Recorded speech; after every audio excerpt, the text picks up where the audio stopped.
Hello বন্ধুরা, রোজ রোজ একই টাইপের ভিডিও ছাড়তে ছাড়তে আমিও বোরিং হয়ে গেছি, তোমরাও দেখতে দেখতে বোরিং হয়ে গেছে। তাই নিয়ে চলে এসেছি আজকে একটা নতুন রেসিপি ভিডিও। এটা বলো তো কী মাছ? আমি তো অবশ্যই বলে দেবো এটা কী মাছ। তার আগে তোমরা আগে বলো কী মাছ। তো দেখো, মাছটাকে নুন হলুদ মাখিয়ে নিয়েছি। মশলা হিসেবে পেঁয়াজ, একটা পাকা টমেটো, এখানে আদা রসুন জিরের পেস্ট। দেখো, মাছগুলো আমি আগে ভেজে নিচ্ছি ভালো করে।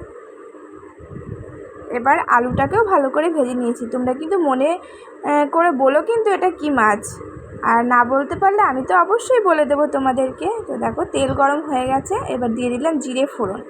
এবার কেটে রাখা পেঁয়াজগুলো দিয়ে দিলাম। এবার ভালো করে নাড়িয়ে চাড়িয়ে নেব।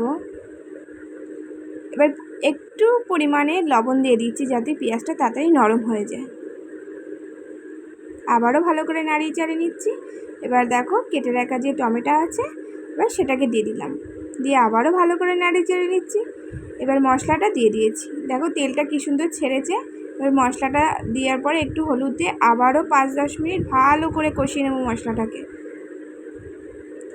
এবার দিয়ে দিলাম ভেজে রাখা আলুগুলো, দিয়ে আবারও 2 থেকে 3 মিনিট ভালো করে ভেজে নিচ্ছি।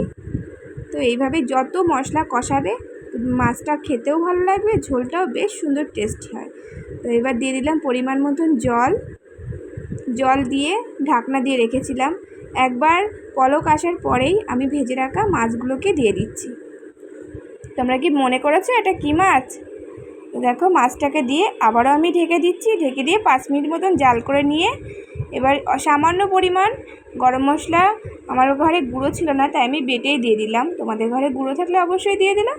তো দেখো, রেডি হয়ে গেছে আমার শঙ্কর মাছ। তো তোমরা অবশ্যই অনেকে বুঝতে পেরেছো এটা কী মাছ।